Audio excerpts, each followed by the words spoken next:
Hey guys, welcome back to Electrical Car Repair Live. Thank you guys for watching and subscribing to the channel. Today will be super helpful video guys if you have a Kia Optima generation 2010 to 2016 and you're looking for your alternator main fuse. Stay with us, we'll explain where it's located and how to replace it. Before we start, let me tell you guys, if you have a Kia with that engine 2.4 GDI, we'll be making more than 300 videos guys taking this car apart, and all these videos will be on our main YouTube channel, Auto Repair guys. On the channel you're watching now, we'll be making at least 200 electrical and diagnostic videos guys that can practically save you thousands of dollars.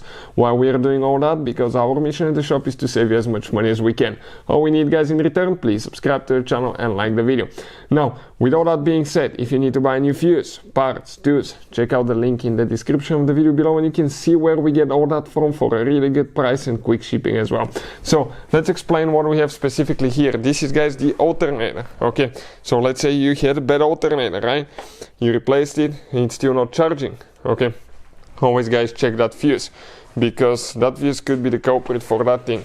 Open that lid and let me explain here. This is the fuse, but how you replace it guys? On these modern vehicles it really matters which battery terminal you disconnect and reconnect first.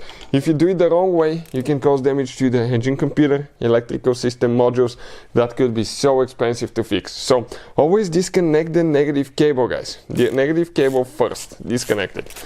So with that being said, we'll just go ahead and remove it. Next, you need to pre-loosen that 10mm nut that we have right here on the fuse.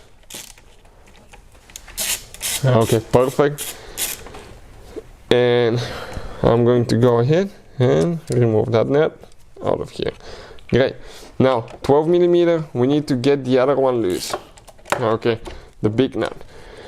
And never let shop or anything fool you. You have to replace the whole wiring harness. You can replace the fuse only. It comes up, okay, an angle like that, and it comes out. This is your fuse. How you can test that fuse? Let's explain quick guys, so you know if it's bad or good. You practically don't even need to remove it. What you need to do, get a voltmeter, put it on to test connection.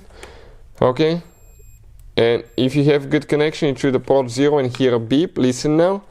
Okay, I cannot show you.